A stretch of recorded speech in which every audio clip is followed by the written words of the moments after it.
all that snow. Are you familiar with the concept of entropy, Monsieur McQueen? Oh, Mr. Poirot, I didn't see you. Entropy? Randomness in a system or something? Yes, unpredictability. Even the best laid plans can go astray, thanks to something as simple as... An unexpected passenger? perhaps, or snow.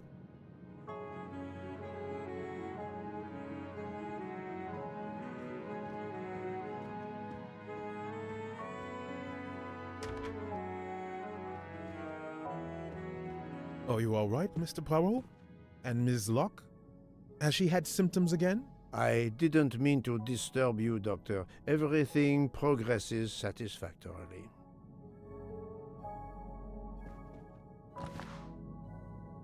Book is a collector, and not surprisingly, he collects trains.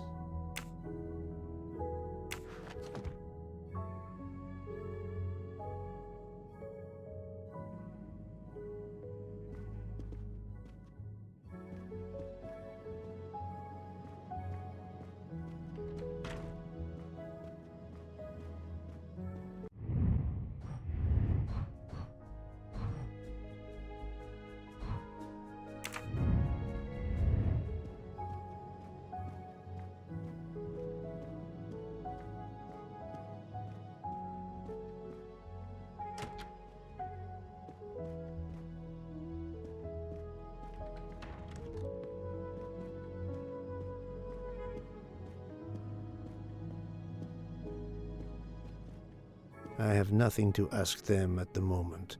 I should leave them alone.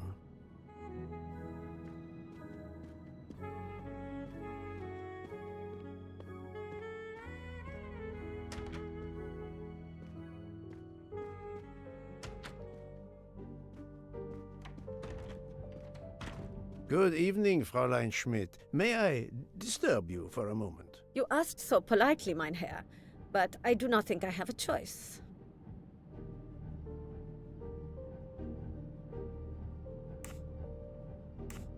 I wanted to let you know that your roommate, Mademoiselle Locke, is awake. Ah, yes, I'm glad to hear that. I was worried about her. Did she tell you what had happened to her?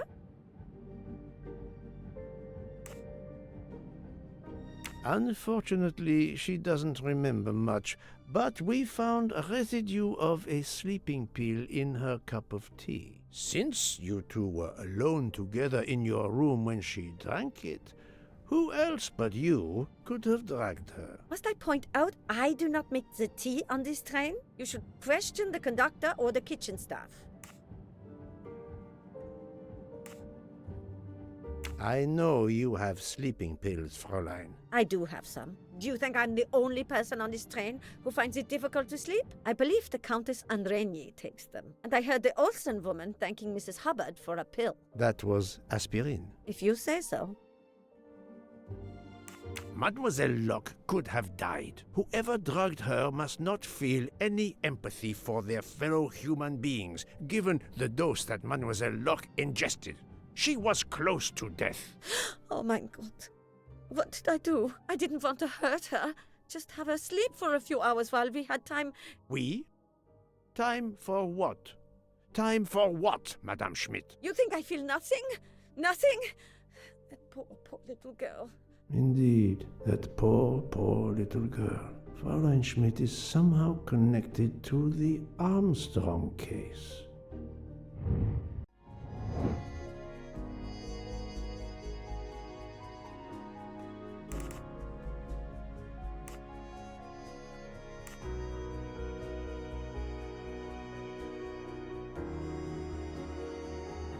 I must admit I'm not right this time.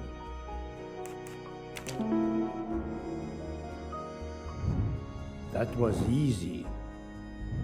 Fräulein Schmidt, I have a certain reputation for sniffing out... I am not a murderer. Forgive me, but I was going to say brilliant chefs. You were the Armstrong family's cook, were you not? But...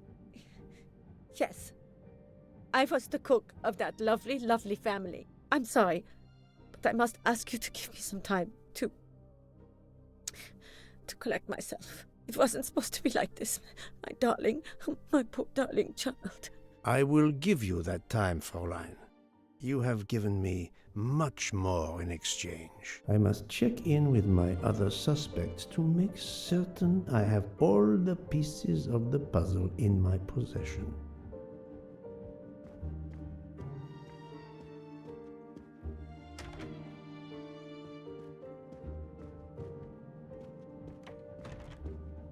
Can I get you something, Monsieur Poirot?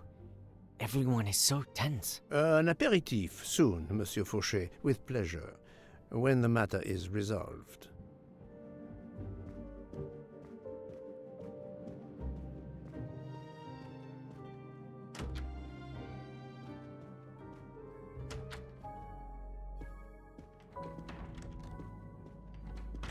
You're right, Mr. Book. This dessert is delicious. I'm glad we didn't wait for dinner. I promise the entrée will be superb as well.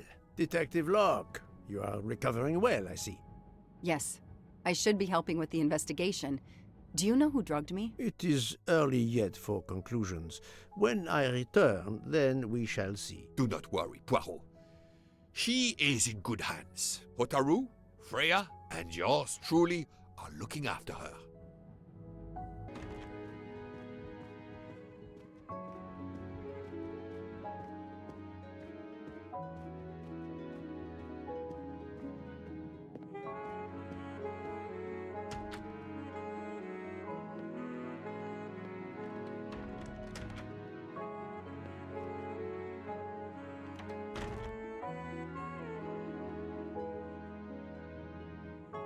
Good evening, Michel.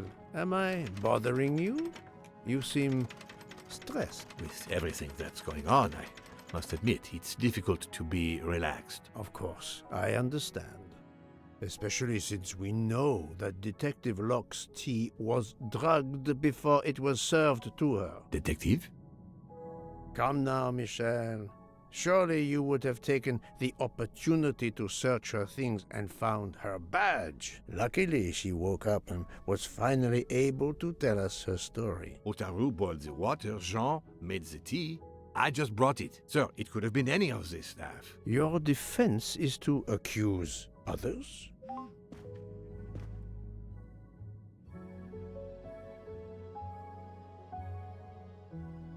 You have a network connection? No, unfortunately. It's just an automatic reminder to pay my rent. I always forget, and my landlord complains. Pierre Michel had to be involved in the murder. The drugged tea, his post at the end of the hall, and now I know why I know more than one of those people on the screen.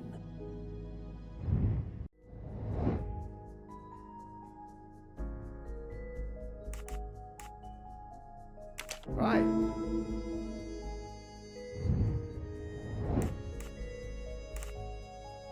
Well done.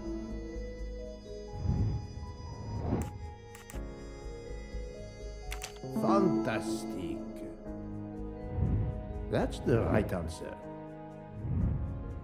You are the father of Suzanne Moreau, Daisy Armstrong's nanny. My condolences on the death of your wife. What? But my wife... Enough lies. Suzanne does not bear your name? No. Suzanne's mother and I were divorced. Suzanne kept her mother's name. My most sincere condolences, Monsieur Michel, on the deaths of Suzanne and your wife. This job, I loved them, but I was never there for them. Then, a year after the divorce, Solange became ill. Suzanne took her to this special hospital in the US. Got that job as Daisy's nanny. I understand your pain, and the reason that led you to drug Detective Locke. We really can't hide anything from you, can we? Many have been foolish enough to try and keep the truth from Hercule Poirot. Yes, I admit, I drugged the tea. But it was only to keep her quiet, until I could... But she reacted so much to the sleeping pills. She was lucky, as are you, that she didn't die. To be frank, there is one more thing that puzzled me. But I think I understand now.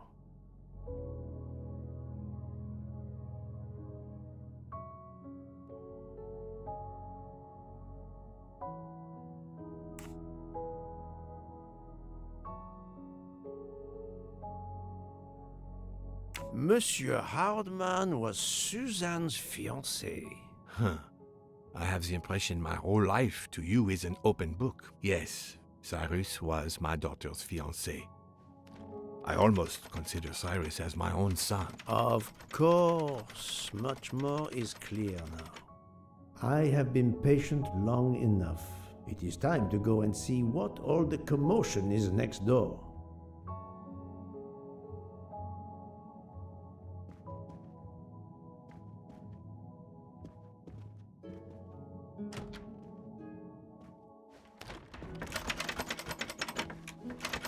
Monsieur Hardman, excellent. The gods who watch over detectives must have trapped you here. Why didn't they watch over me? I'm a detective too. I was talking to Michelle about a leaky faucet, and I wanted to go out, but you showed up. No need to invent some preposterous story. But really, Michel has told me everything. You are the fiancé of Suzanne Moreau, his daughter. Oh. I see. Surely this is not a big surprise to you. No. Suzanne was the only woman I ever loved. And I failed her. We got into a spat. It was nothing, but I was too proud to apologize. We weren't speaking at all. Suzanne never really cared for that guy Noah. She would have forgiven me. If only. If only. If only. A common refrain between lovers who quarrel. Obviously, Pierre Michel and Fräulein Schmidt both drugged Detective Locke's tea, causing the overdose. No wonder she had so much trouble waking up. Time to report my findings to her and Book.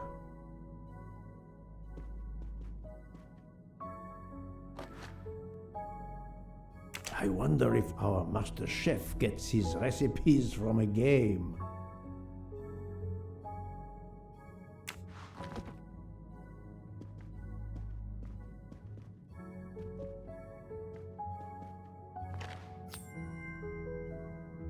Another delightful trophy for my collection.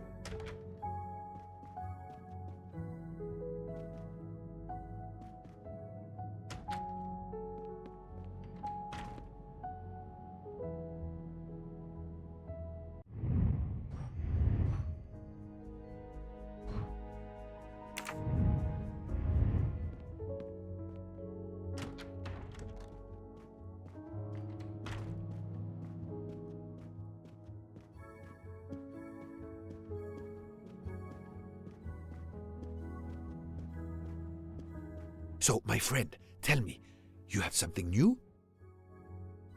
Mademoiselle Locke, I know who drugged you.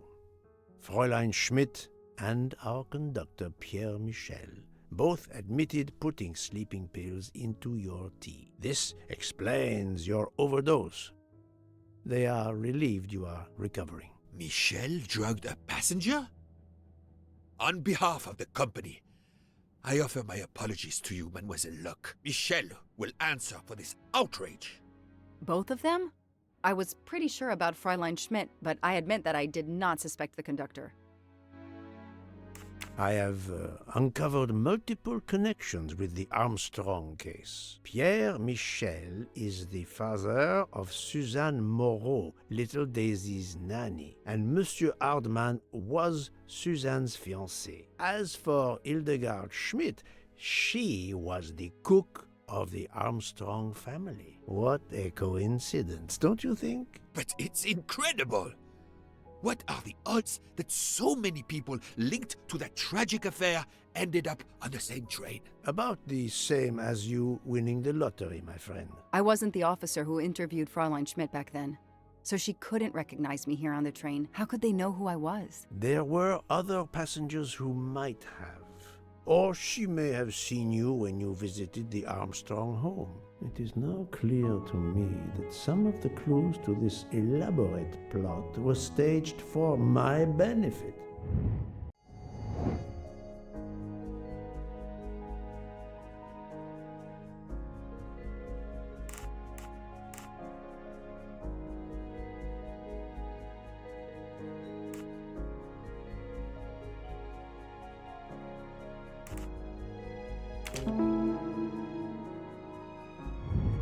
I'm right again. That happens to me a lot. Some clues and information collected so far could lead to a hypothesis. The murderer boarded the train in Vinkovsky, killed Ratchet, and then left the train immediately. How did you come to that possibility? Monsieur Hardman told me about a short man with a high-pitched voice who threatened Ratchet. Imagine for a moment that this man, wearing a wagon-lit conductor's jacket, killed him while Michel was on the platform at Vinkovsky. This murderer then hid the conductor's jacket in Detective Locke's room, then fled before the train left. Why choose Detective Locke's room? Why, indeed. Let me re-explain from the beginning.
My little grey cells did not let me down. Mon Dieu! Oui! That must be it! Everything fits so well!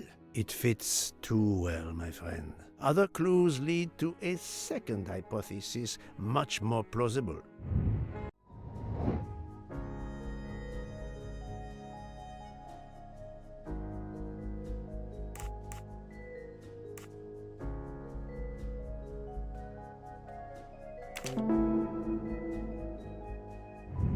Et voilà. So, we have multiple murderers, all related to the Armstrong case. The murderer from Vinkovsky was a fabrication to turn suspicion away from those on the train. They expected the investigation to be led by some small-town official who could easily be misled. Mr. Poirot? Detective Locke, forgive me. You are an obvious exception. You tracked Ratchet with the tenacity of a bloodhound. Unfortunately for the killers, they not only had you to deal with, but now they had, and I say this with all modesty, the world's greatest detective, Hercule Poirot, dropped into the midst of their meticulous planning. Multiple murderers? Multiple detectives? Poirot, please take pity on me. Who is linked to this case, and who is not? My poor friend, I have gone speeding out of the station without you. I will continue.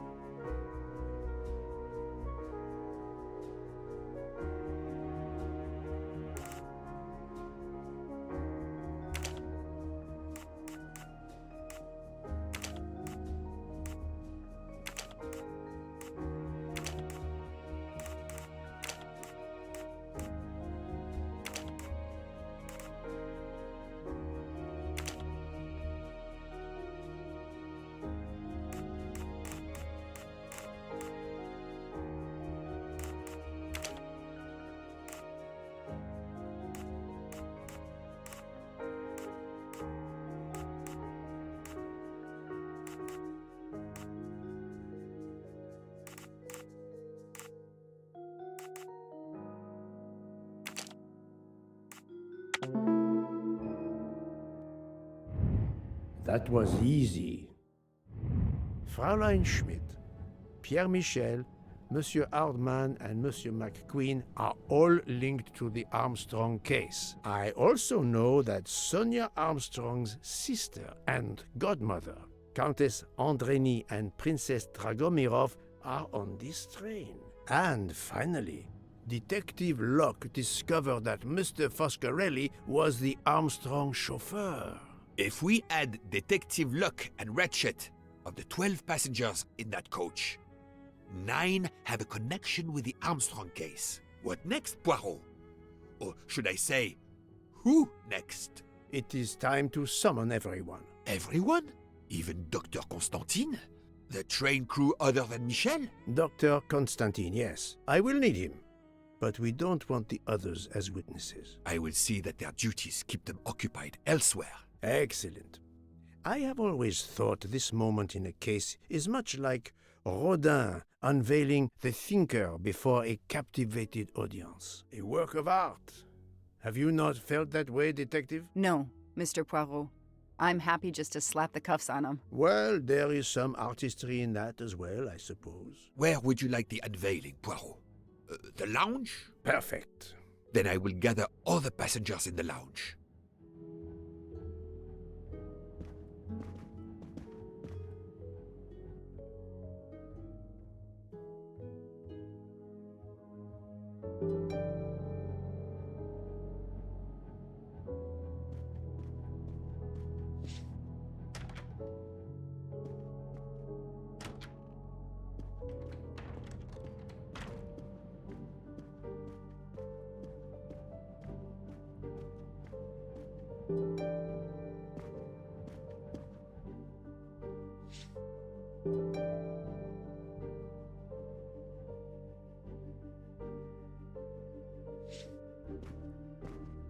Monsieur Bouc, are the train crew locked in their quarters? Yes, they are.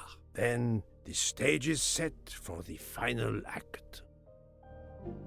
Ladies and gentlemen, I have gathered you together to hear my reconstruction of the murder of Samuel Edward Ratchet, also known as Cassetti. There is not one, but 2 possible solutions of the crime. I shall put them both before you, and I shall ask Monsieur Bouc and Dr. Constantine here to judge which solution is the correct one. 2 solutions? Mr. Poirot, I am hardly qualified. Nevertheless, your assistance is required.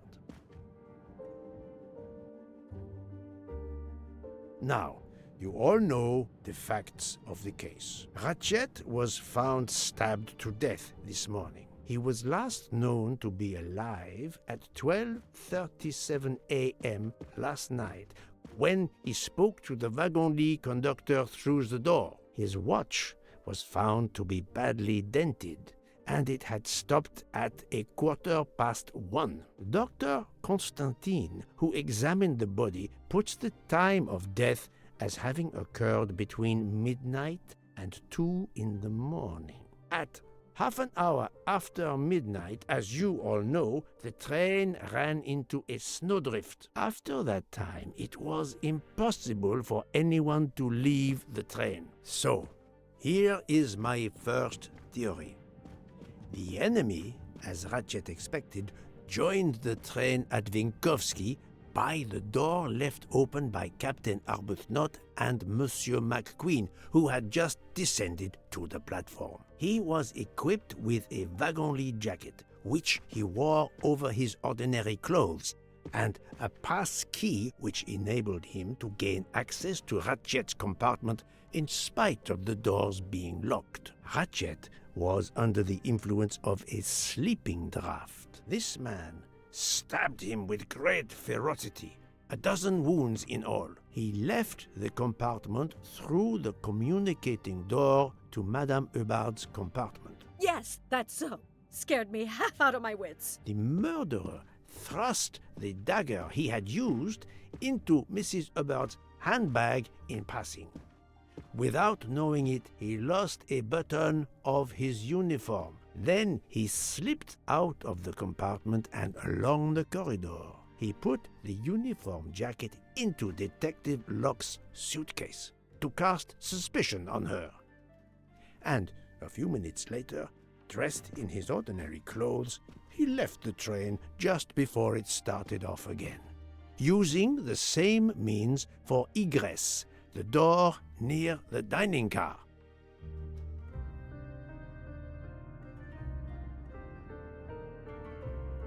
That is the first hypothesis. But there's a second. For that, we must examine the motive for the crime. Why was Ratchet killed? The motive is clear. Revenge, of course. Nothing was stolen, and we know that Ratchet had made many enemies. This was a premeditated crime, meticulously planned.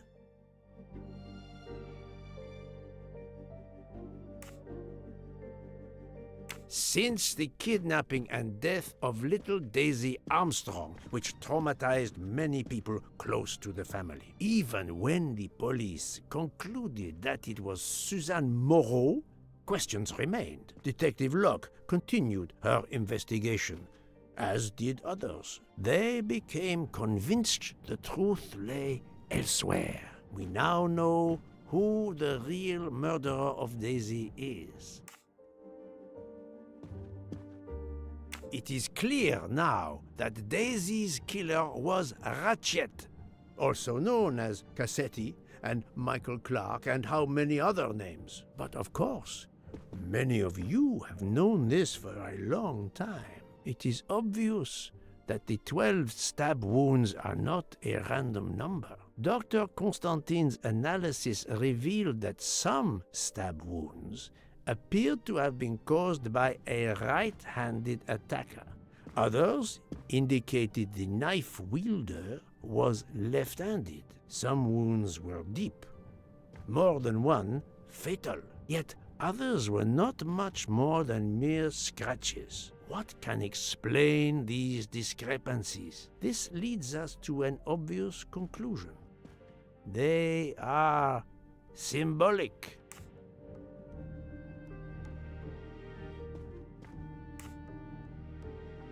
12 stabs. 12! The same number as a trial jury in the United States. But not just a jury of 12 members condemning him to death, but 12 executioners as well. This self-appointed jury had meticulously planned for everything except Snow. snow. The avalanche that stopped us, as well as the presence of not one but two detectives on the train. They had to improvise, to hastily add clues and false leads. The vial of vaping liquid incriminated Captain Arbuthnot. However, he had a solid alibi confirmed by Monsieur McQueen. Impossible then to suspect him. This woman in a red kimono does not exist. I don't know which of the passengers it was. It does not really matter. It was just a performance, a charade to introduce another possible culprit to muddy the waters. The time on Ratchet's broken watch was deliberately set to conceal the true time of the crime. The conductor's jacket, found in Detective Locke's suitcase, was put there only to cast suspicion upon her. All these false leads were intended for me. But I am Poirot. I understood the truth. We have a train full of suspects. It's time to identify who the real culprits are. Let's start with Detective Locke.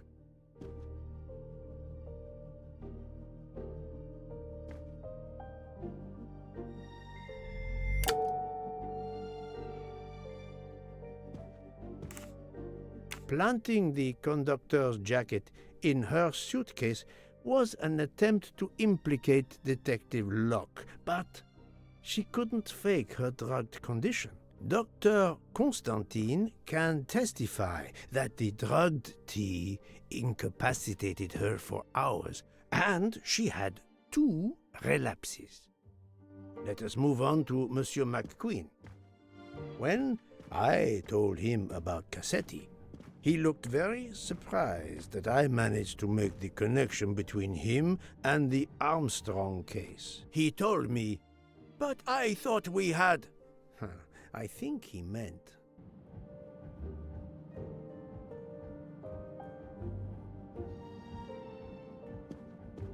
You thought you didn't leave any real clues linking the murder to the Armstrong kidnapping. Moreover, you insisted that Ratchet did not speak French when you knew I had heard a voice calling out in French that was supposed to be Ratchet.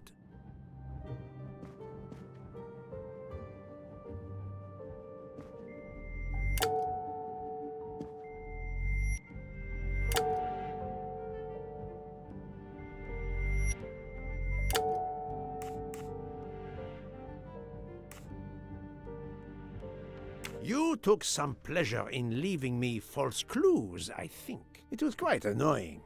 But you told me yourself that your father was the district attorney who handled the Armstrong case. The case haunted my father. At first, he believed Suzanne Moreau had helped her boyfriend, Noah, to kidnap Daisy, even though there were questions that went unanswered, and a young policewoman refused to let it go, continuing to find discrepancies, but never enough to reopen the official investigation. That policewoman sits there. Her name is Joanna Locke. Then tell him.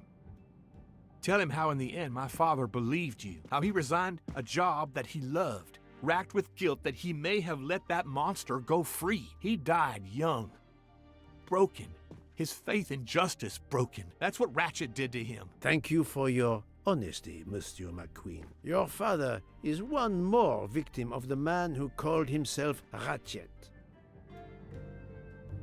Now, I will turn to Ratchet's valet, Monsieur Masterman.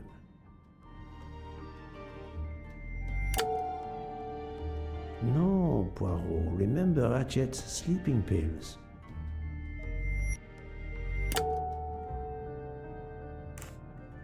Ratchet sensed danger close to him and naturally wanted to stay awake. You gave him sleeping pills without his knowledge. Once he was sound asleep, you could do what you had to do in peace. Sir, I'll tell you the truth. I was Colonel Armstrong's adjutant in the war, sir, and afterwards, I was his valet in New York. I'm afraid I concealed the fact this morning. It was very wrong of me, sir, but I knew how suspicious it would look. Is that all you have to say? That's all, sir. Now, to leave no suspicious stone unturned, let us move on to Monsieur Bouc. What? Me? A suspicious stone?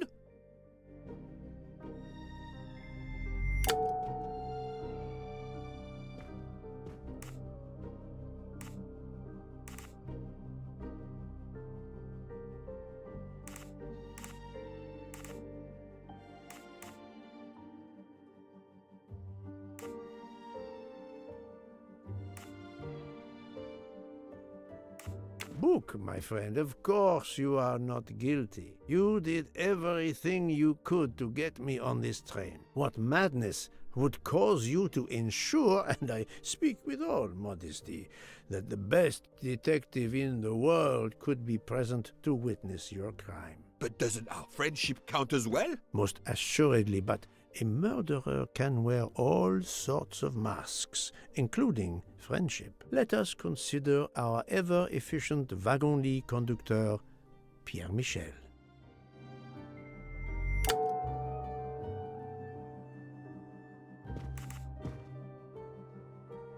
No, that is his motive. I need real, tangible proof. Your admission that you drugged Detective Locke immediately incriminates you, but the murder could not have been possible without your very capable assistance. Your knowledge of train procedures made the murder possible, and your position in the corridor of the train allowed you to be the perfect alibi for several passengers. And your motive? Suzanne Moreau, Daisy Armstrong's poor nanny, who was wrongly accused and committed suicide, was your daughter. C'est un foiré. He got what he deserved. My poor daughter has finally been avenged. My Suzanne. My child. Let's move on now to Monsieur Hardman. one of 3 detectives on this train.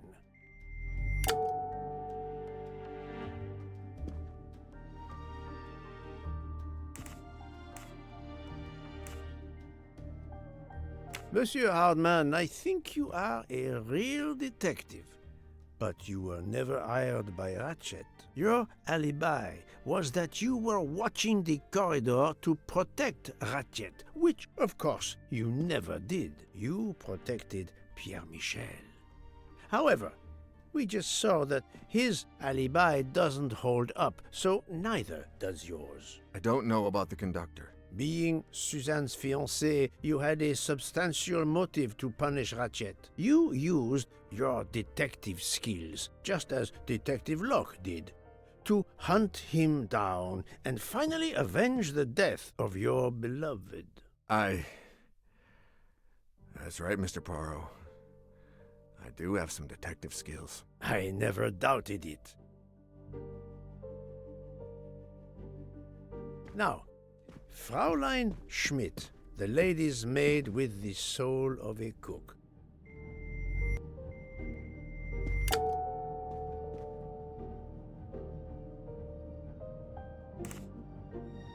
Fraulein Schmidt, you told me of your remorse for drugging Detective Locke. I believe you are sincere. However, as the cook of the Armstrong family, you experienced the drama from within.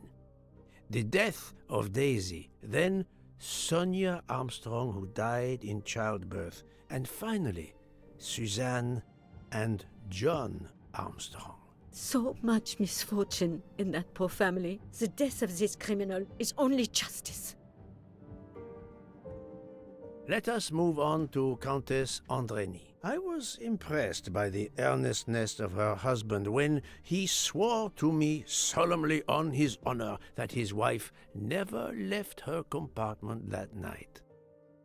Should I believe it?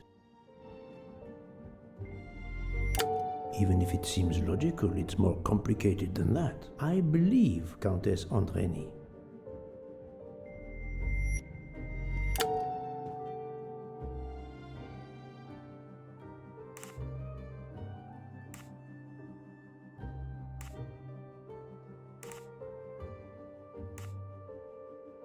Countess Andreny, being Sonia Armstrong's sister, you had every reason in the world to want to avenge her.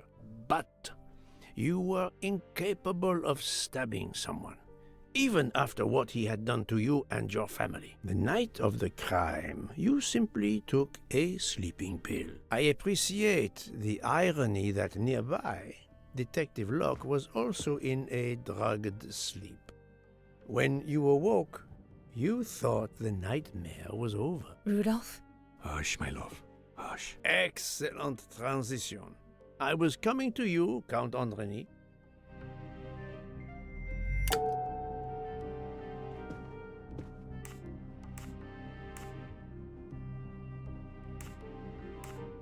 "12 people, a jury.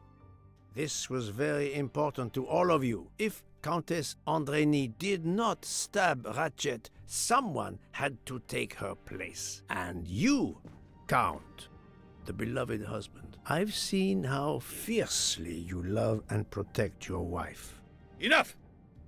I would do anything for Helena. Anything. Even that. Yes, even that. Let's move on to Monsieur Foscarelli.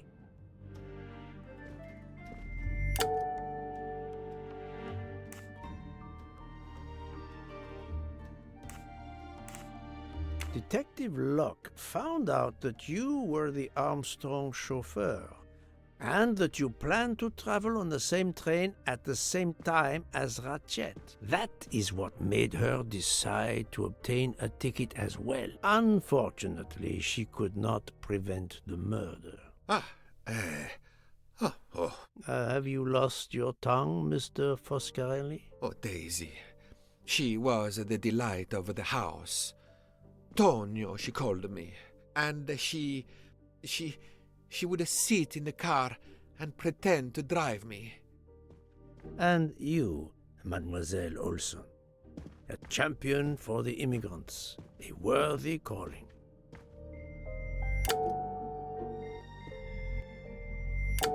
I do not think that's the right answer.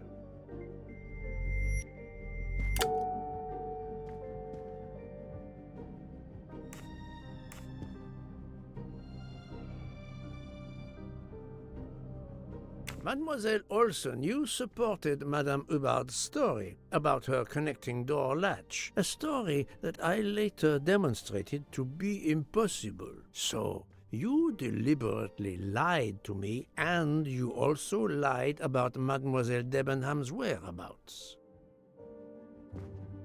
Enough!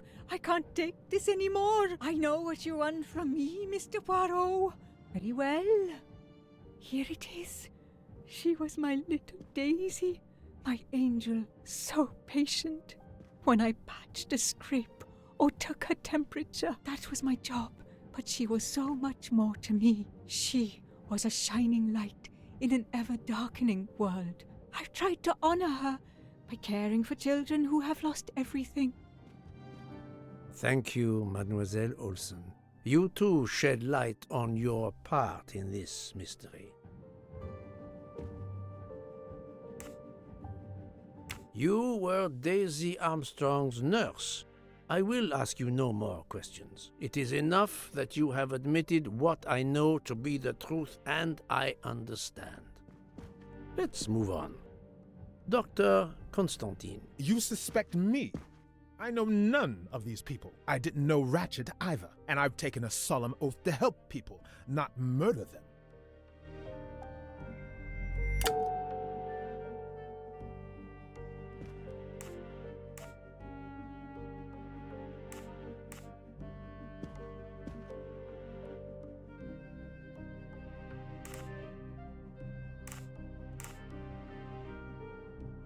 Dr. Constantine was certainly helpful to my investigation, but that does not prove he is innocent.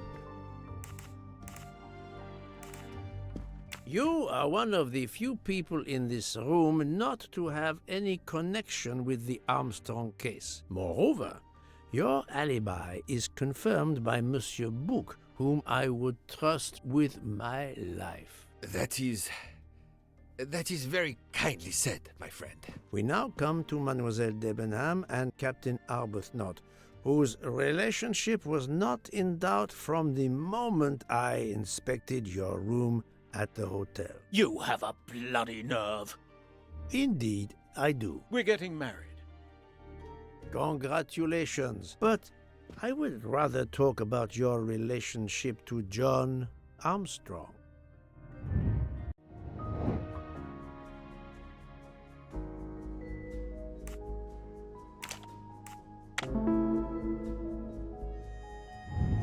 Et voilà. Captain Arbuthnot, you served in the army with John Armstrong. What I don't understand is why a man your age is still a captain. One might expect you to be a colonel as well. Ever fought in a war, Poirot? It was war that first brought me to England. Then you know what it's like. There's a shattering sound, and death, and mistakes, acting on intelligence that proved to be wrong. I sent a patrol to their death. Good men, brave men, wasted. John testified on my behalf at a court-martial. I'm not a colonel. I don't deserve to be, you bloody fool. But I'm also not in prison. John remained my best friend until... There, you have my story. Understand now? Archie, calm down, please. You're right, Mary. What you see in me, I don't understand. Oh, Archie, I see in you what John saw. Miss Debenham, I'm sorry. My turn, is it? I'm afraid so. And you have caused me quite a puzzlement. Your connection with the Armstrong family was not obvious. Then I remembered the job you currently hold.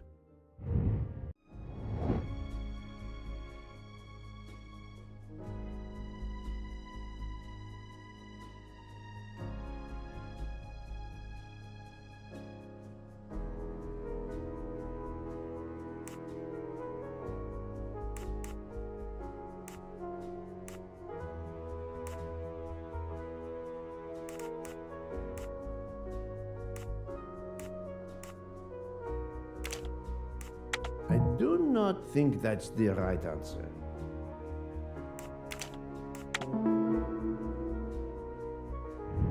I'm right again. That happens to me a lot. You were the teacher of... No, she was the teacher of Countess Andrény. You were the teacher of Helena Andrény, whose maiden name was Helena Goldenberg before she married Count Andrény. Yes, absolutely. Why lie to you? She was an excellent student. Captain Arbuthnot.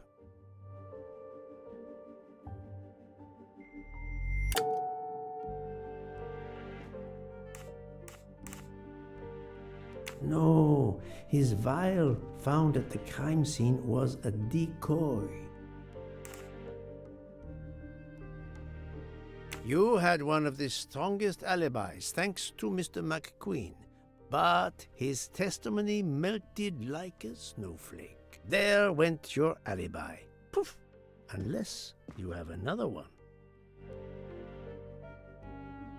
As for you, Mademoiselle Debenham,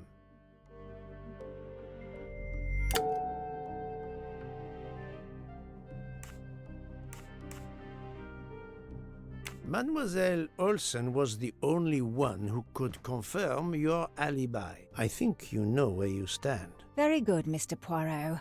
Are you satisfied? I will be soon. Now I must turn to Sonia Armstrong's godmother, Princess Dragomirov.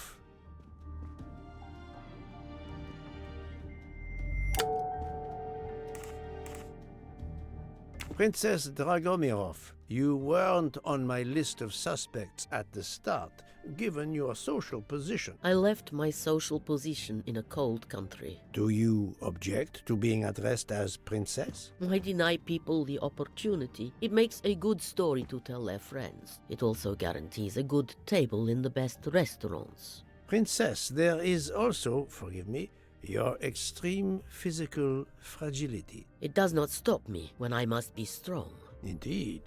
Of more importance, though, is the fact that you're the only left-handed person on the train, and the single blow to ratchet from a left-handed person was very, forgive me, weak.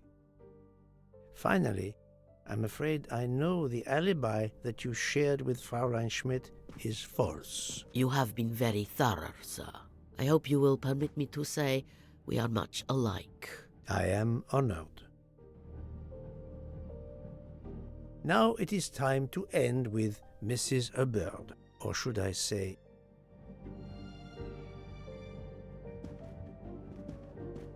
Linda Arden. If Princess Dragomirov hadn't told me about her relationship with this famous actress, I might not have made the connection. But you are a great actress, madame. Your performance as a flighty, self-involved woman was superb. I never would have guessed something entirely different. As for what ties you to the Armstrong family, it is obvious.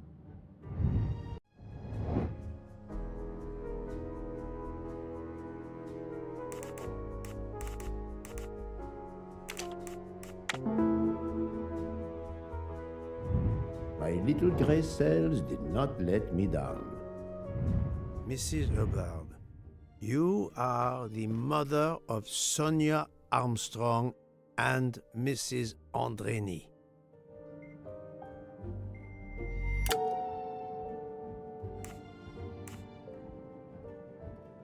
Madame Hubbard, you really are a remarkable actress. You put so much effort into your character and into staging the murder. I saw it as a perfect mosaic, each person playing his or her allotted part, so carefully arranged that if suspicion should fall on any one person, the evidence of one or more of the others would clear the accused person and confuse the issue. Everything was meticulously planned. But you hadn't expected that Detective Locke and I would be on this train. and the avalanche would block it on the night of the murder. You had to improvise. But again, improvisation would be another of your skills as an actress. So, you came up with the story that the latch on the door that communicated with Ratchet's compartment was hidden by the handbag. I always fancied myself in comedy parts. That slip about the sponge bag was silly. It shows you should always rehearse properly. You know all about it, Mr. Poirot. You're a very wonderful man, but even you can't quite imagine what it was like. That awful day, I was just crazy with grief. So were the servants. We decided then and there that the sentence of death that Ratchet had escaped had got to be carried out. There were 12 of us, or rather 11. Suzanne's father was over in France, of course. First we thought we'd draw lots as to who should do it, but in the end we decided on this way. It was the driver, Antonio, who suggested it. Mary worked out all the details later with Hector McQueen. It took a long time to perfect our plan. We first had to track Ratchet down. Hardman managed that in the end. Then we had to try and get Edward and Hector into his employment. Well, we managed that. Then we had a consultation with Suzanne's father. Captain Arbuthnot was very keen on having 12 of us. He seemed to think it made it more orderly. He didn't like the stabbing idea much, but he agreed that it did solve most of our difficulties. Well, Suzanne's father was willing. Suzanne had been his only child. We knew from Hector that Ratchet would be coming back from the east, sooner or later, by the Orient Express. With Pierre Michel actually working on that train, the chance was too good to be missed. My daughter's husband had to know, of course, and he insisted on coming on the train with her. Hector wrangled it so that Ratchet selected the right day for traveling when Michel would be on duty. And then, at the last minute, you came. For the rest of the story, you worked out everything, Mr. Poirot. You were right about all of us. What are you going to do about it? If it must all come out, can't you lay the blame upon me, and me only? I would have stabbed that man 12 times willingly. It wasn't only that he was responsible for my daughter's death, and her child's, and that of the other child who might have been alive and happy now. It was more than that. There had been other children kidnapped before Daisy, and there might be others in the future. Society had condemned him. We were only carrying out the sentence, but it's unnecessary to bring all these others into it, all these good, faithful souls. You are a director of the company, Monsieur Bouc. What do you say?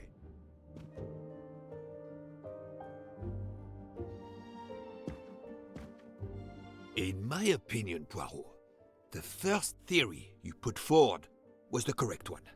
Decidedly so. I suggest that that is the solution we offer to the police. You agree, Doctor? Certainly, I agree. As regards the medical evidence, I think that I made one or two fantastic suggestions. Then, having placed my solution before you, I have the honor to retire from the case.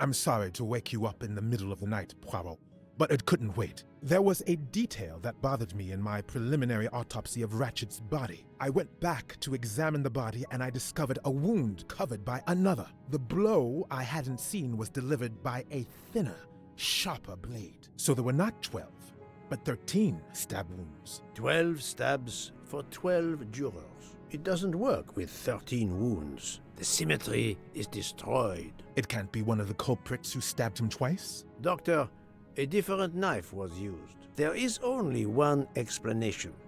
Somehow, some way, there is a 13th murderer on this train. We must tell Bouc. The case is not solved.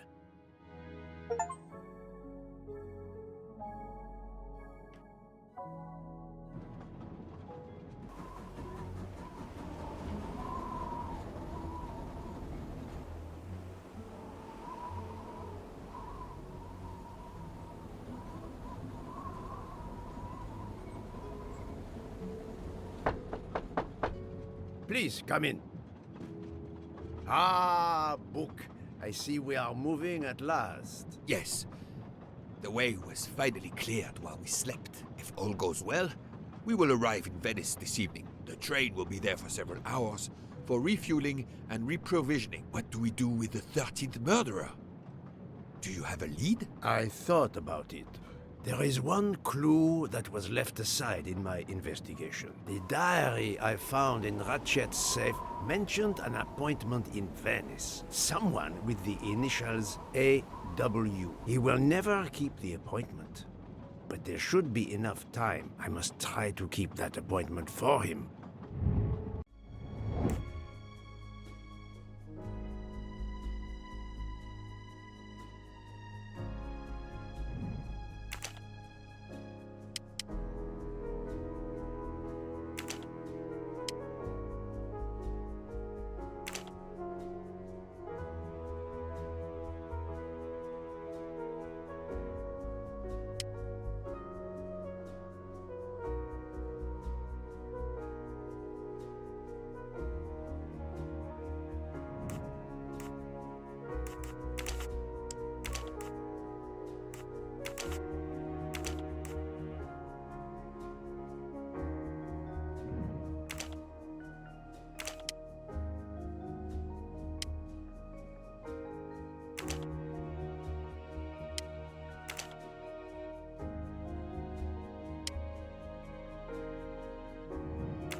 No, not good.